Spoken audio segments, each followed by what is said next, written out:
ইরানের ওপর হামলায় খুশি হয়েছেন লিওনেল মেসি। ট্রাম্পের ইরান বিরোধী বক্তব্যে অন ক্যামেরাতে হাততালি দিয়েছেন আর্জেন্টাইন নাম্বার 10। এতে বিশ্বজুড়ে জন্ম দিয়েছে প্রবল সমালোচনার। একে তো মানবতাকে বুড়ো আঙ্গুল দেখানো ট্রাম্পের সাথে এমন সময় সাক্ষাৎ যা ট্রাম্পের গ্রহণযোগ্যতা বাড়াতে সাহায্য করছে, অন্যদিকে তাদের প্রাণ কেড়ে নেওয়া হামলাকেও এক প্রকার সমর্থন দিলেন মেসি। আরো শুনুন প্রতিবেদন।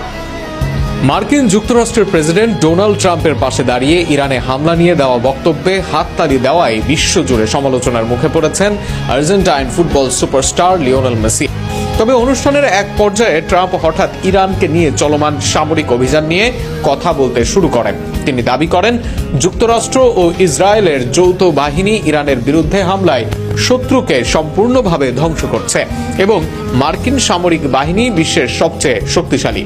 এই বক্তব্য শেষ হওয়ার পর উপস্থিত অতিথিদের সঙ্গে মেসি ও তার সতীর্থদেরও হাততালি দিতে দেখা গেছে।